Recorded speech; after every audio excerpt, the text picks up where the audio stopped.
21 de fevereiro, o que Deus não pode fazer.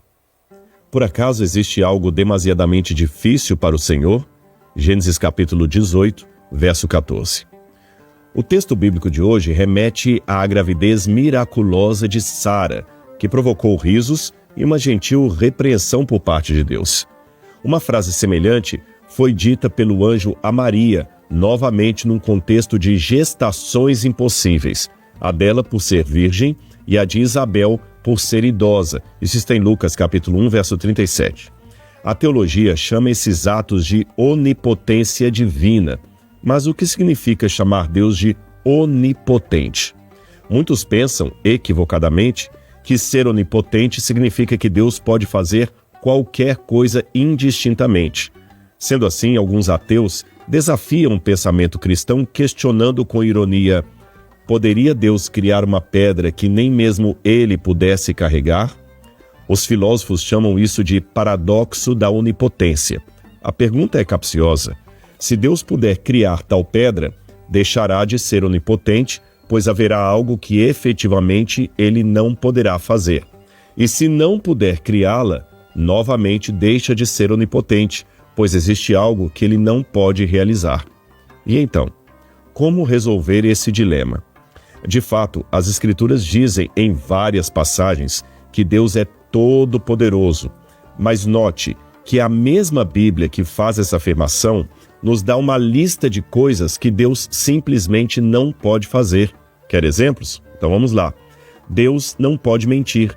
Tito 1, verso 2. Deus não pode quebrar uma promessa. Hebreus 6,17. Deus não pode negar-se a si mesmo. 2 Timóteo 2, verso 13.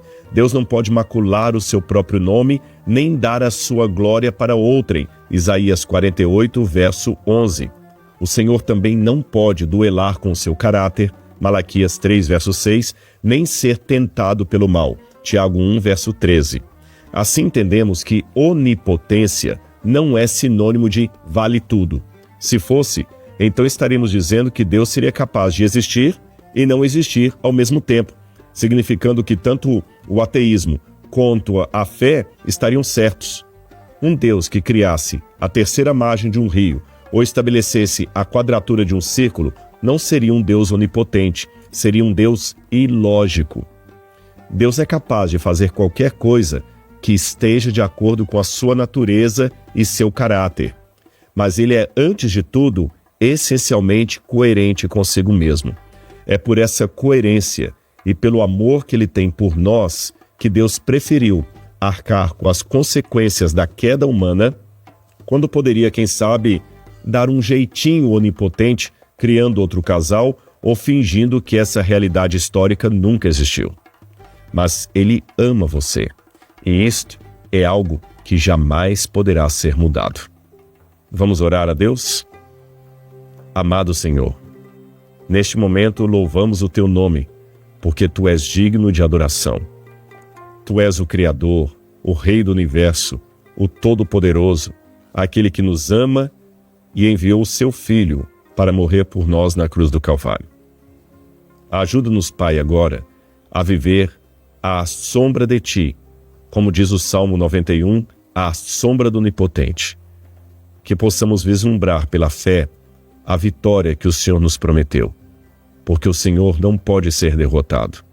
O Senhor está acima de tudo e de todos, e apesar de toda a Tua grandeza, o Senhor nos ama e habita em nosso coração. Obrigado por isso, Pai. Obrigado pelo Teu carinho, pelo Teu amor. Obrigado por Tua condescendência em se tornar um de nós na pessoa de Cristo Jesus, o Teu Filho, a segunda pessoa da Trindade, aquele que demonstrou o amor do Pai, derramando o seu sangue na cruz do Calvário. Fica conosco, por amor do Teu nome. Amém, Senhor. Que o Deus Todo-Poderoso esteja com você hoje.